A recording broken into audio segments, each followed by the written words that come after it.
Hello दोस्तों, नमस्कार। स्वागत है आपका फिर से एक और नई वीडियो में। आज हम देखेंगे चैप्टर नंबर 7, अनुपात और समानुपात, रेशियो एंड प्रोपोर्शन। ठीक है, देखिए अभी तो इसमें सिर्फ आपको पढ़ना और समझना है, तो मैंने सोचा कि क्यों ना आपको सीधा गणित में ही बता दूं कि इसको कैसे करेंगे। कि आपको बस इसमें समझना है, जो अगर सवाल आएंगे तो मैं आपको कॉपी पे करा दूंगा आपके लिए। देखिए इसमें क्या दे रखा है अनुपात और समानुपात में। देखिए सजातीय राशियों का संबंध को सजातीय राशियों के संबंध को उनका अनुपात कहते हैं। जो सजातीय राशियाँ क्या होती हैं, जो कि सजातीय मतलब समान राशियों के संबंध को ही अनुपात कहते हैं।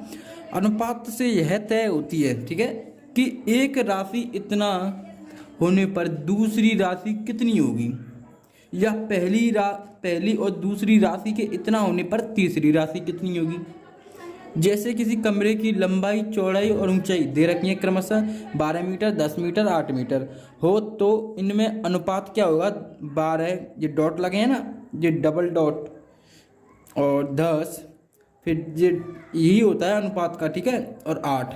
तो इनका जो अब क्या करेंगे, अब इससे हम इन सभी को काट लेंगे, जो कि ये तीनों कट जाएँ। तो देखिए ये तीनों 2 से कट जाएंगी और 2 इनका मासा भी होगा, ठीक है। तो देखिए 6, 5, 4 ये 2 से काटने पर आ गए। से यह निर्धारित होता है कि यदि लंबाई 6 मीटर तथा चौड़ाई 5 मीटर और ऊंचाई 4 मीटर होगी। अनुपात की निम्नलिखित बातें स्मरणीय है, मतलब कि निम्नलिखित बातें याद करने योग्य हैं, आपको याद करनी चाहिए, ठीक है।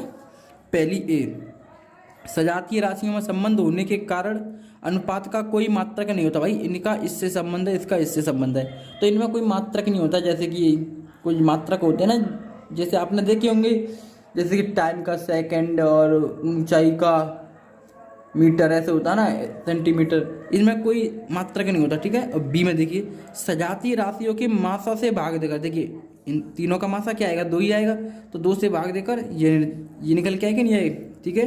भाग देकर अनुपात को लघुत्तम रूप में लिखा जा सकता है, यानी छोटे रूप में लिखा जा सकता है। 3,2 के रूप में लिखा जा सकता है इन दोनों को। क्यों, सॉरी मैंने क्या पढ़ दिया। देखिए जैसे किसी प्लॉट की लंबाई तथा, ठीक है, आपको दिख रहा होगा, तथा चौड़ाई क्रमशः 60 मीटर और 40 मीटर है, ठीक है। तो इसने क्या किया है, अनुपात 40 को 20 से भाग देकर, यानी 3:2 में के रूप में लिखा जाएगा। क्यों, 60 और 20 का मासा है 20, ठीक है, सॉरी 60 और 40 का मासा 20 है, इसलिए। और सी आपको याद करनी योग्य है, यदि अनुपात के प्रत्येक संख्या में किसी एक ही संख्या से गुणा किया जाए, ठीक है, एक ही संख्या से गुणा किया जाए, तो उसके मान में कोई अंतर नहीं पड़ता है। जैसे यदि 2:3:5 के प्रत्येक पद में यदि 7 से गुणा किया जाए, तो इन सभी में 7 से गुणा करें तो 14, 21, 35 हो जाएगा। तो इनके जो मान है इसमें कोई फर्क नहीं पड़ेगा, क्योंकि वो उतना ही गुना बढ़ेगा अनुपात जितना गुना पहले वाला बढ़ा था, ठीक है। और डी देखिए, भिन्नात्मक अनुपात को सरल अनुपात में बदलने के लिए हरों के लासा से प्रत्येक में गुणा कर देते हैं। अब भाई भिन्न में जो अनुपात दे रखे होते हैं, जैसे कि 1/2 अनुपात 1/3 और 1/4। अब को सरल अनुपात में बदलने के लिए क्या करेंगे, अब भाई हरों का लासा लेंगे। इनका हरों का लासा कितना आएगा, इनका हरों का लासा आएगा आपका 12, 2, 3, 4 का जो लासा आया 12 आया, और 12 से गुणा किया जाएगा इन सभी में। 12 से गुणा कर दीजिए, 1/12 ऐसे सभी में 12, देखिए इंटू 12 लगा हुआ सभी में, तो कितना आएगा 6:4:3। इस तरीके से ये अनुपात में बदल जाएगा भिन्न से, ठीक है। और आप देखिए आप दे रखे हैं अनुपात के प्रकार।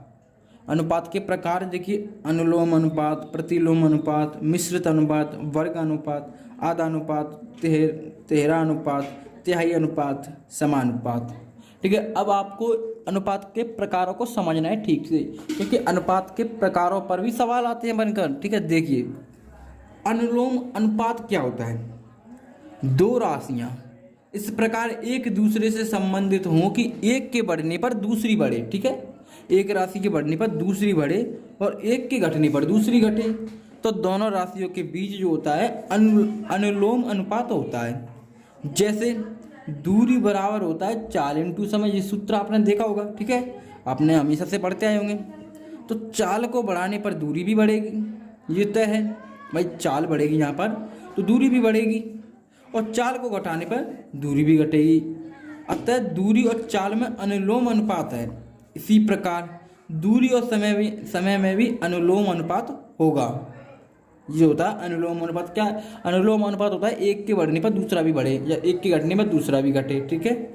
और प्रतिलोम अनुपात क्या होता है? शायद इसका उल्टा होगा। देखिए, दो राशियों के एक दूसरे से इस प्रकार संबंधित हो कि एक के बढ़ने पर दूसरी घटे। इसमें उल्टा है, देखिए, है ना, एक बढ़ेगी तो दूसरी घटेगी अथवा एक के घटने पर दूसरी बढ़ेगी। तो दोनों में प्रतिलोम अनुपात होता है। जैसे चाल बराबर दूरी बट्टे समय। यदि हम समय को घटाएंगे तो चाल बढ़ेगी। भाई समय जितना कम हो जाएगा तो चाल बढ़ती जाएगी। आपकी ये बात समझ में आ रही है ना? या फिर मैं आपको देखिए कॉपी में करके बता देता हूँ। देखिए मैं कॉपी में करके बताऊँ आपको। अनुलोम अनुपात क्या होता है? दो राशियाँ इस प्रकार हो कि एक के बढ़ने पर दूसरी भी बढ़े। जैसे दूरी बराबर है चाल इंटू समय। दूरी बराबर है चाल इंटू समय। अब आपको बताऊंगा एक के बढ़ने पर दूसरी कैसे बढ़ेगी। जैसे कि मान लीजिए हमारे पास समय दे रखा है 1 घंटा और चाल दे रखी है हमारे पास 5 किलोमीटर प्रति आवर, ठीक है, 5 किलोमीटर प्रति आवर। तो अब दूरी बढ़ेगी कि नहीं बढ़ेगी? जो दूरी आएगी, अगर चाल बढ़ेगी तो दूरी भी बढ़ेगी। भाई दूरी की तो बराबर है, ये दोनों क्या आएगा 5। अगर हम चाल को 8 किलोमीटर प्रति घंटा मान लें तो, और समय 1 घंटा लगता है, ठीक है, तो क्या आएगा? तो दूरी फिर की उतनी हो जाएगी 8। तो आप देख रहे होंगे हम चाल को चेंज करने पर दूरी बढ़ रही है कि नहीं बढ़ रही है? दूरी बढ़ रही है कि नहीं बढ़ रही है, ठीक है। ये तो होता है आपका अनुलोम अनुपात, ठीक है। अब देखिए प्रतिलोम अनुपात में क्या होता है? उल्टा होता है। प्रतिलोम अनुपात उल्टा कैसे होता है? एक के बढ़ने पर दूसरी घटेगी। जैसे चाल बराबर होता है, आपको दिख रहा है क्या? नहीं दिख रहा है, देखिए चाल बराबर होता है, सॉरी आपको दिख रहा है क्या? चाल बराबर, अरे आपको दिख ही नहीं रहा, देखिए दूरी बट्टे समय, चाल बराबर।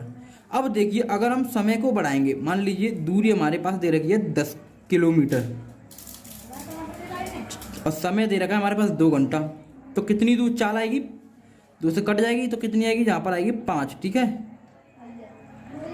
यहाँ पर कितनी आएगी? 5। अगर हम इसी समय को देखिए, सॉरी, ठीक है, आपको दिख रहा है, अगर इसी समय को 10 किलोमीटर दे रखी है, अगर हम समय को बढ़ा दें 5 तो आप देखेंगे चाल घट गई 2।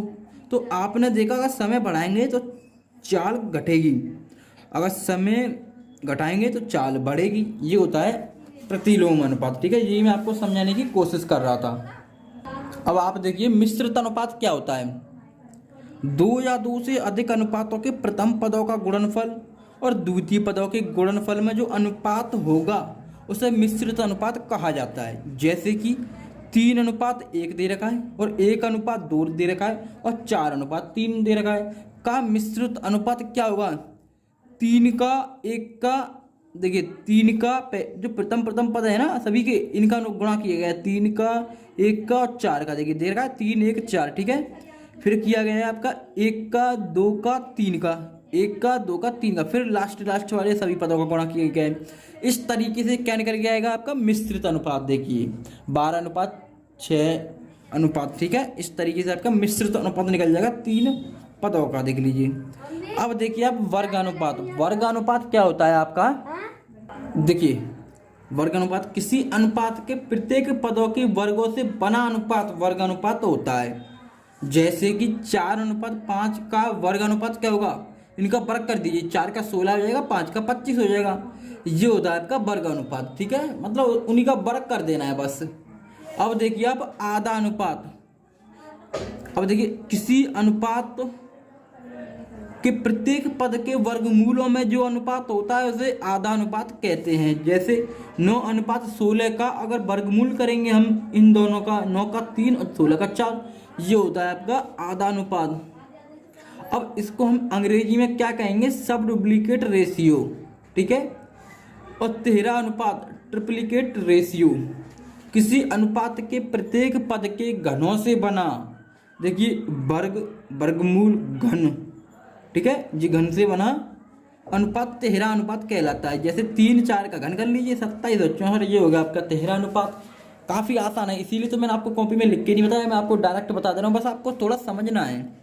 और देखिए 13 अनुपात सब ट्रिप्लिकेट रेशियो, किसी अनुपात के प्रत्येक पद के घनमूलों से बना अनुपात तिहाई अनुपात कहलाता है, जैसे 64:125। अब इसका क्या करेंगे, अब वो करते हैं ना वर्गमूल, अब इनका घनमूल करेंगे। पहले वर्गमूल किया था आधा अनुपात में, अब घनमूल करेंगे। 64 का घनमूल 4 और 125 का 5, ये होता है आपका तिहरा अनुपात। अब समानुपात क्या होता है, प्रोपोर्शन। भाई चैप्टर तो इन्हीं पे बना है, रेशियो ने प्रोपोर्शन पे। तो देखिए समानुपात होता है यदि दो अनुपात परस्पर समान हो, ठीक है, यदि दो अनुपात परस्पर समान हो तो उनके चारों पद समानुपाती कहलाते हैं। जैसे यदि ए अनुपात बी बराबर हो सी अनुपात डी के, तो ए बी सी डी परस्पर समानुपाती कहे जाएंगे, ठीक है। देखिए कहे जाएंगे, इनको इस प्रकार लिखा जाता है ए अनुपात बी। अब आपको देखिए डबल डॉट दिख रहे हैं ना, डबल डॉट, ये होता है समानुपाती का चिन्ह, ठीक है। सी अनुपात डी, देखिए ए अनुपात बी समानुपात सी अनुपात डी। यहाँ बी और सी को मध्य पद, देखिए बी और सी जो है वो मध्य पद कहलाएंगे, बीच वाले पद। और ए और डी को क्या कहेंगे, बाह्य पद, बाहर वाले पद। डी को हम चतुर्थ अनुपाती कहा जाता है, जो डी होता है वो चतुर्थ अनुपाती होता है। समानुपाती की अनिवार्य शर्तें होती हैं कुछ, देखिए मध्य पदों का गुणनफल यानी बीच के पदों का गुणनफल और बाह्य पदों का गुणनफल बराबर होता है एक दूसरे के। इससे देखिए BC बराबर होगा AD, ऐसे, ठीक है, ये इसका कहने का मतलब है। अब देखिए अब वितता अनुपात, और ये क्या होता है, कंटिन्यूस प्रोपोर्शन।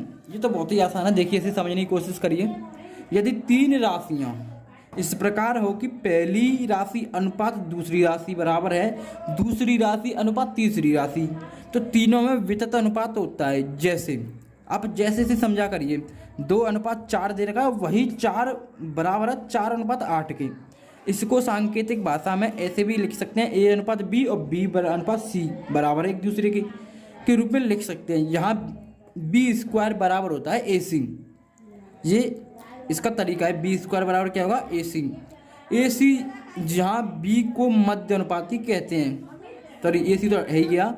यहाँ जो B होता है ये क्या होता है, मध्य अनुपाती कहते हैं। जैसे A, B, C से मध्य अनुपाती निकालेंगे तो कैसे निकालेंगे, B बराबर √ में या करड़ी में A.C या A गुणा C, ये होता है आपका वितत अनुपाती, ठीक है। अब देखिए मैं इस चैप्टर पर जितने भी सवाल बनेंगे मैं सबको कराने की कोशिश करूँगा।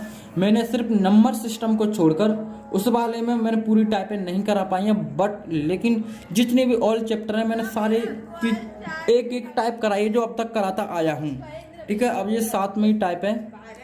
अब